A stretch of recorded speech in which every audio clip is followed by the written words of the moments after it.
Bonjour à tous, soyez bienvenus à cette émission France en direct. La peur, c'est la cause de beaucoup d'échecs dans la vie de beaucoup de personnes. La peur de quoi? La peur d'aller à l'enfer, la peur de la mort, la peur de beaucoup de situations, de perdre un membre de la famille, la peur du divorce, la peur de perdre quelque chose d'important. Et ça empêche que la personne puisse avancer. Il est écrit dans la Bible que mon juste vivra par la foi. Qu'est-ce que c'est vivre par la foi? Nous allons savoir d'ici à quelques moments. Écoutez cette histoire.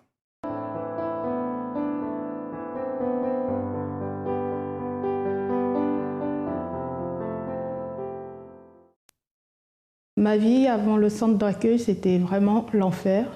Je vivais un calvaire tous les jours. Je n'étais pas vraiment heureuse quand je suis arrivée en France à 7 ans pour vivre avec mon père. J'ai découvert que c'était un homme au bout d'une semaine qui était très violent, qui buvait, qui fumait. Il me battait au fil de ma vie avec lui. Je me suis rendu compte que ce n'était pas le père que j'avais idéalisé, imaginé. Je ne l'avais jamais vu, c'était la première fois que je le voyais. Donc au fil du temps, il a essayé d'abuser de moi, beaucoup d'attouchements. Il a essayé vraiment sexuellement aussi, il est venu me chercher dans ma chambre quand j'avais 14 ans. Comme il buvait, j'ai réussi à le repousser et je me suis enfuie dans ma chambre et cela m'a beaucoup traumatisée. À partir de ce jour-là, j'avais décidé de me tuer en me suicidant, mais je n'ai pas réussi à le faire parce que je me suis dit que ma vie, elle en valait plus que cela et que lui, j'allais lui faire un cadeau et que lui, il allait continuer à vivre, pas moi. Tout le monde autour de moi voyait dans sa famille que je dépérissais, je perdais du poids, mais personne ne réagissait parce qu'ils avaient peur de lui. Ils savaient qui il était réellement, donc ils n'osaient pas l'affronter. Non seulement ça, il se battait beaucoup avec les gens, et moi j'en souffrais énormément parce que personne ne pouvait me comprendre. Ni ma belle-mère qui était là, elle voyait tout, elle savait qu'il se passait des choses, mais elle ne réagissait pas, elle ne voulait pas, elle faisait semblant, parce qu'elle voulait qu'il la laisse tranquille et que tout soit sur moi. Même quand je commençais à faire mes petits boulots d'intérim, de babysitting, il fallait tout lui donner. J'étais en contrat de qualification, je ne gagnais pas grand-chose, mais tout partait pour la maison et moi, la haine, elle montait tout le temps et je voulais vraiment le tuer. Et comme il buvait beaucoup, du matin au soir, il ronflait. Ma chambre, elle n'était pas loin de la cuisine, je me voyais aller prendre les couteaux de cuisine, de boucher pour le tuer. Et tout cela en réfléchissant, je priais beaucoup, même si je ne connaissais pas aller à l'église, parce que je ne voulais pas idéaliser un Dieu que j'ai jamais vu. Donc pour moi, je sais qu'il était partout et je le priais chaque jour et je pense que cela m'avait beaucoup aidé parce que j'ai réussi à surmonter tout cela au fil du temps. J'ai pu m'en sortir en quittant la maison pour aller vivre ailleurs, mais le mal était toujours là parce qu'il savait où j'habitais. Et une fois après, pendant 3 ans, je suis restée dans un endroit, je suis partie dans un autre. Une fois qu'il m'a appelée, en 2003, j'ai changé de numéro de téléphone pour ne plus jamais avoir de contact avec lui. Et à ce jour-là, la haine, elle était toujours là parce que j'avais beaucoup de visions très négatives par rapport à tout ce qu'il me faisait. Ça me revenait tout le temps. J'ai essayé de voir des psys, on me conseillait, mais je n'en voulais pas. Donc je parlais beaucoup avec des gens qui me demandaient qu'est-ce que j'ai eu. On sait que j'ai quelque chose en moi qui est très fort et que je suis beaucoup agressif avec les hommes. Moins avec les femmes, mais beaucoup avec les hommes. Quand on me proche au travail, je suis très, très négative. La haine, elle ressort, toute la rancœur, toute la violence.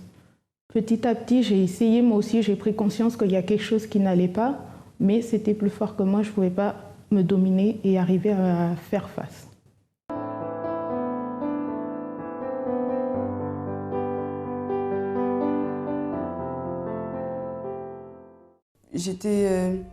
Je faisais des cauchemars quand je m'endormais. J'avais des insomnies aussi, donc du coup, des fois, je restais jusqu'à 4 h du matin sans dormir. Et lorsque je m'endormais, en fait, c'était pour pas vraiment dormir parce que le cauchemar me réveillait. J'étais une personne, lorsqu'on me faisait quelque chose, j'avais beaucoup de mal à pardonner. C'est-à-dire que je ne vais pas rendre le mal pour le mal, mais je gardais à l'intérieur de moi. Et cette personne, en fait, qui m'avait fait du mal, je l'ignorais. Pour moi, elle n'existait plus.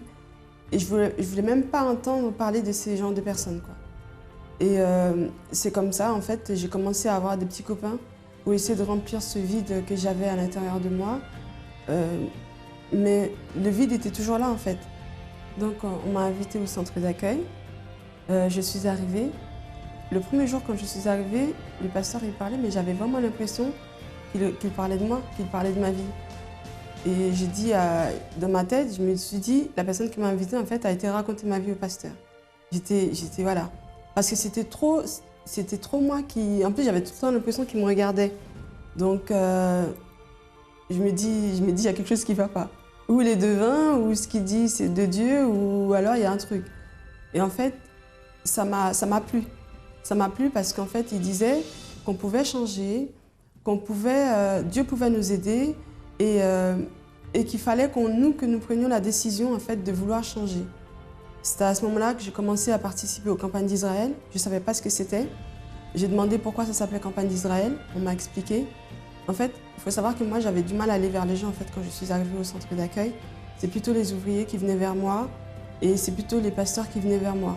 Mais je venais à l'église, je restais là, j'écoutais la parole, je méditais dessus. J'ai participé à ma première campagne d'Israël. Ensuite, j'ai commencé à participer aux chaînes de prière, le vendredi, le mercredi, le jeudi. Voilà, parce que maintenant, je ne peux plus m'en passer. Et c'est comme ça, en fait, que j'ai donné mon tout. Il faut savoir que ma première campagne d'Israël, c'était vraiment un moment où c'était vraiment très difficile pour moi au niveau financier, en fait. Et je me suis dit, de toute façon, au point où j'en suis, je n'ai rien à perdre. Donc, j'ai donné mon tout. Et en fait, je voulais voir. Je voulais vraiment voir si vraiment tout ce qui a marqué dans la parole, si tout ce que le pasteur disait, c'était la vérité. C'était vraiment pour pouvoir. Qui je suis aujourd'hui? Je suis une personne transformée. Je suis une personne nouvelle, on va dire. Et je suis une personne sereine. Je ne fais plus de cauchemars. Je ne suis plus triste à l'intérieur de moi. Même quand je suis seule, si je suis seule, j'écoute de la musique. Je vais sur le site du centre d'accueil, je regarde les messages, je fais des commentaires. Je suis sereine, mais je me suis complètement dépouillée de tout ce que j'étais avant. Cette personne que j'aimais pas, cette personne qui ne valait rien, aujourd'hui, elle est nouvelle, elle est renouvelée, on va dire. Elle s'est dépouillée de toutes ces mauvaises choses, de tous ces vices. Et c'est la personne que je suis aujourd'hui. Et je suis trop fière que le Seigneur Jésus m'ait choisie, parce qu'il m'a choisie. Aujourd'hui, ma vie, c'est pour Dieu. Ma vie, je l'ai déposée à l'autel au moment où j'ai compris que c'était lui, en fait, qui donnait la vie éternelle. Ma vie, je l'ai déposée sur l'autel. Et je me souviens que j'avais dit, quand je suis arrivée, j'étais tellement pas bien. J'étais devant l'autel, j'ai dit, mon Dieu, ma vie, de toute façon, pour moi, elle ne vaut rien. Si tu arrives à en faire quelque chose, si tu arrives à en tirer quelque chose, tu n'as qu'à la garder. Voilà, c'était ce vœu-là que j'avais fait devant l'autel. Et aujourd'hui, je le sais. Je sais, c'est une assurance, voilà. Je sais que ma vie est entre les mains de Dieu et je suis une personne heureuse. Ma vie n'était pas du tout stable. Je vis avec quelqu'un, donc c'était un peu sous tension, puisque mon mari est très têtu. Donc on avait du mal un petit peu à se comprendre, parce que moi je suis quelqu'un qui ne me laisse pas faire. On se chamaillait pour en rien, quoi. On se prenait la tête pour en rien. Dans ma tête, je voulais qu'il prenne la porte. C'était ça dans ma tête, parce qu'il ne faisait pas d'effort.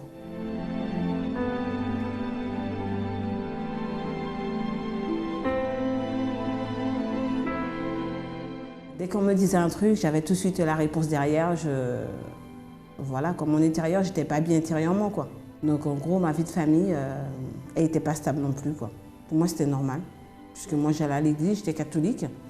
Donc j'étais élevée, donc j'avais pas... C'est vrai, parfois, quand je me retrouvais tout seul, je me posais des questions sur mon couple. Parce que je me dis, je ne peux pas vivre avec quelqu'un qui est têtu, qui ne comprend pas. Moi, je ne peux pas avancer comme ça. Donc, en gros, ouais, lorsque tu regardes le chemin de ma carrière, effectivement, je pense qu'il y avait un vide. Avec ma mère, ce qui s'est passé, c'est qu'elle est soignée ici pour son arthrose. Et en revenant de la métropole, donc elle est rentrée chez elle en Guadeloupe, ça allait. Et 1 semaine et demie après, ça allait pas du tout. Donc elle voulait en finir avec sa vie, elle avait des hallucinations. Elle ne voulait plus manger. Donc, et en même temps, en parallèle, il y a eu la campagne d'Israël.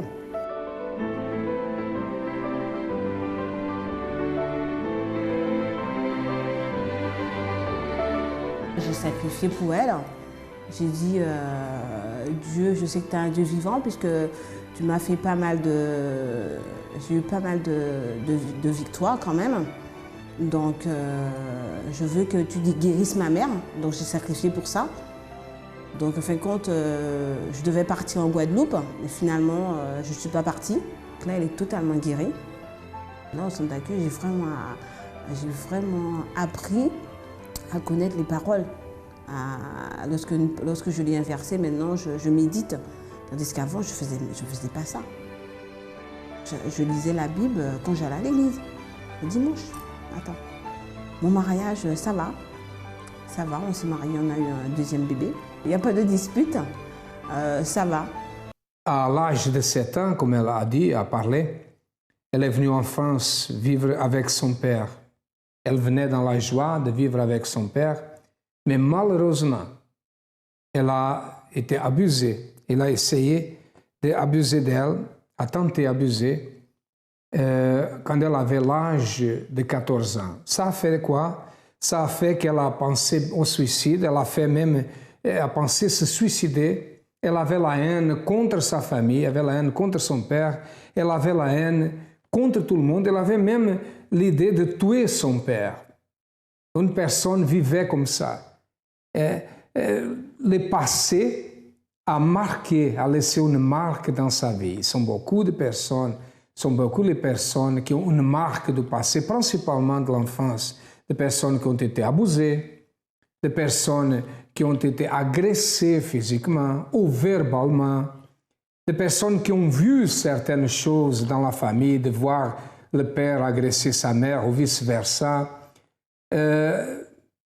Ou peut-être la séparation de ses parents, et ça marque la vie d'une personne.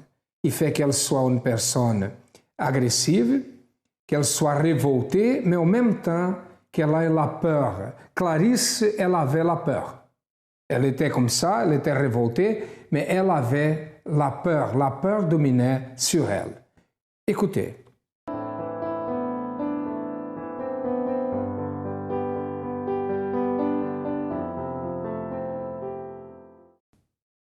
Alors, c'est une amie qui m'a emmenée au centre d'accueil fin juillet 2013, parce qu'elle était déjà arrivée il y a 1 mois avant moi.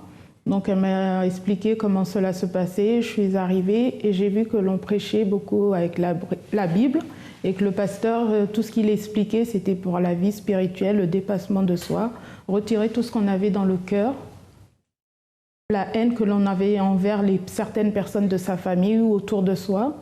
Donc j'ai suivi tous les jours ses propos. J'ai fait le jeûne de Daniel pour la vie spirituelle. Ensuite, le sacrifice avec la campagne d'Israël pour retirer tout ce que j'avais en moi par rapport à la foi, la détermination, le sacrifice de soi et la vie, le besoin de changer par rapport à tout ce que l'on a vécu de négatif. Donc j'ai fait tout ça par la foi parce que je voulais vraiment un changement dans ma vie et voir la lumière de Dieu en moi et pour pouvoir avancer tous les jours. La campagne d'Israël représente énormément beaucoup pour moi car cela m'a permis de voir que je pouvais que j'étais quelqu'un qui était capable de réussir et que je n'étais pas une personne comme l'on me voyait ou que moi je me vois ou que l'on m'a définie depuis que je suis arrivée ici, une personne qui est très négative, effacée et qui ne veut pas avancer et qui se ferme dès que quelqu'un approche, qui se crée une carapace vraiment énorme. La campagne m'a permis de briser tout cela et de voir au-delà de moi, au-delà de ce que je pouvais attendre des gens, de tout ce qu'il y avait autour de moi et que Dieu était présent tout au long de ma vie depuis que je suis née. Il avait sa main posée sur moi. Pendant la campagne d'Israël, on s'investit beaucoup de soi, on donne de soi-même, on jeûne, on fait beaucoup de prières, On s'investit énormément, on sacrifie ce que l'on a de plus en nous-mêmes et ce que l'on veut vraiment enlever. Donc on sacrifie ce qu'on a de très cher, ce qui représente beaucoup pour nous et qu'on se dit que dans la vie, ça ne nous servira pas à rien parce qu'on ne s'attache pas à tout ce qui est matériel.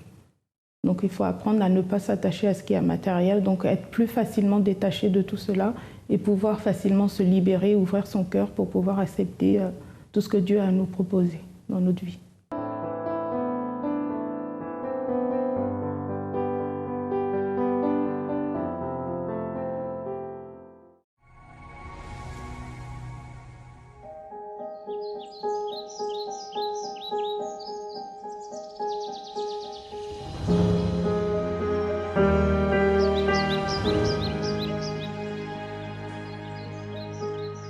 Ça faisait des années que je souriais pas, que j'avais pas la paix, que j'avais pas la joie. Je me suis sentie très bien le premier jour que je suis arrivée au centre d'accueil. J'ai eu cette certitude que j'avais la possibilité de surmonter certaines situations.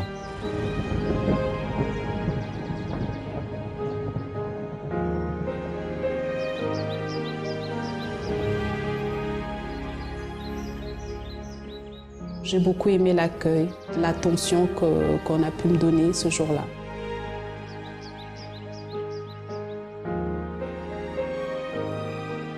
Je ne m'attendais pas à avoir quelque chose de pareil, donc c'était vraiment émouvant pour moi. Tout ce qui nous angoisse, tout ce qui nous perturbe, au centre d'accueil, on apprend comment avancer.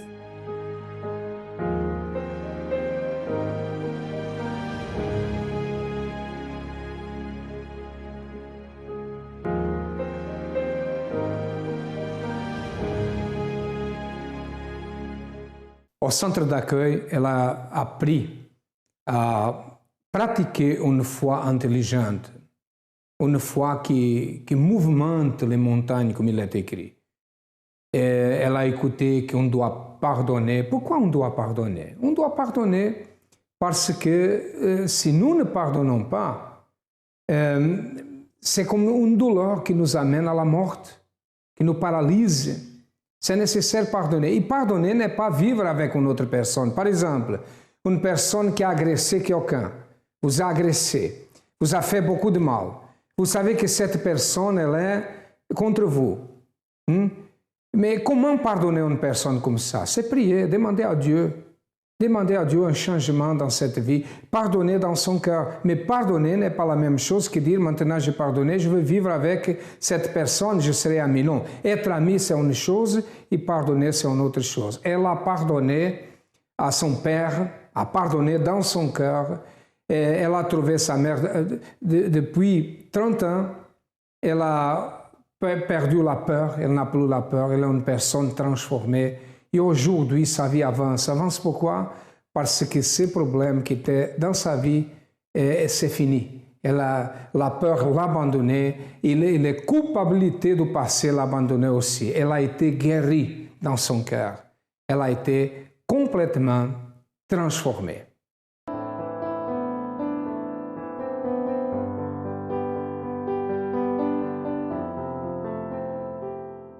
Alors, à travers la campagne d'Israël, cela m'a permis de pardonner à mon père, de pouvoir me libérer de tous mes vieux démons que j'avais à l'intérieur de mon cœur, de mon être. J'ai pu l'appeler et lui demander pardon pour tout le mal qu'il m'avait fait et aussi pour essayer de renouer le contact avec lui, mais j'ai vu que cela n'était pas possible. Donc j'ai préféré que l'on reste comme ça. Et je n'ai plus ces envies de meurtre que j'avais envers lui, l'agressivité que j'avais envers tous les hommes que je voyais autour de moi. J'ai appris vraiment à relativiser et à être quelqu'un de sereine. Je ne suis plus en insécurité ni chez moi, ni dans n'importe quel lieu. Je vis librement. Je fais de bonnes nuits de sommeil par rapport à avant que j'en faisais 15 minutes, 15 voire moins de 3 heures. Donc là, j'en fais un peu plus, la normale. Et pour moi, ça me permet de bien me reposer l'esprit, le corps et d'être en paix avec moi-même. À travers également la campagne d'Israël, j'ai pu rentrer en contact avec ma mère, que je n'ai pas vue depuis 30 ans et que je n'ai plus eu en ligne depuis plus de 10 ans. J'ai renoué avec elle au mois de janvier 2014. Pour la première fois, je lui ai parlé pour moi, elle est restée la même telle que je l'avais quittée lorsque j'avais 7 ans. Je reparle avec elle de temps en temps au téléphone. Je sais que c'est un peu dur parce que cela fait 30 ans qu'on n'a pas eu de contact mère-fille. Et pour moi, ce n'est pas évident, mais je fais face à cela. Je me dis qu'elle aussi, elle a souffert comme moi. Donc on apprend à vivre ensemble. Je lui ai demandé pardon à plusieurs reprises, qu'elle me pardonne pour tout ce qui s'est passé et qu'on apprenne à revivre ensemble et à renouer. Donc maintenant, mon seul objectif, c'est de pouvoir avoir les moyens pour aller retrouver ma famille et apprendre à revivre ensemble. Alors, le centre d'accueil représente beaucoup pour moi, dans le sens que cela m'a permis de voir que j'étais quelqu'un qui était dominé par le mal et qui n'avait pas à toujours me culpabiliser par tout ce que je faisais autour de moi. Parce que je culpabilisais beaucoup en disant que j'étais vraiment la personne la plus malchanceuse, qui n'avait pas de vie comme tout le monde, qui est née non pas pour faire le bien mais pour faire le mal, et que je n'aurais jamais dû naître, qu'on aurait dû me laisser là où j'étais, et que Dieu n'aurait jamais dû accepter que je sois en vie. Donc pour le centre d'accueil m'a permis vraiment de voir clairement que tout ce qu'il y a autour de moi n'est pas ce que l'on croit, ce que je crois, et que c'est plutôt des illusions, qui a été mise en place par le mal pour essayer de détruire tout ce que l'idéal que moi j'avais dans mon cœur et ce que moi je voyais pour ma vie.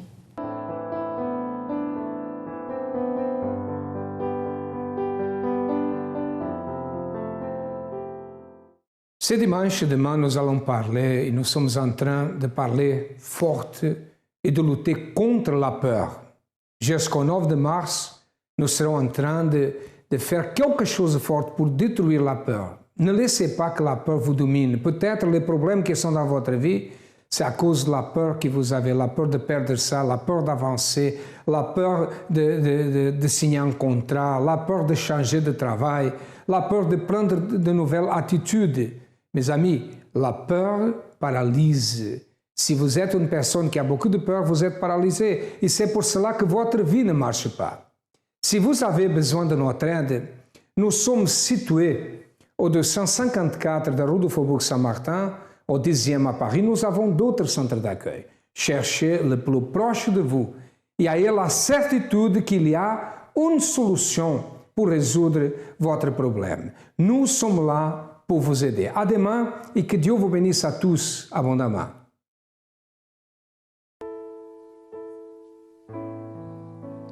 Quand mon ego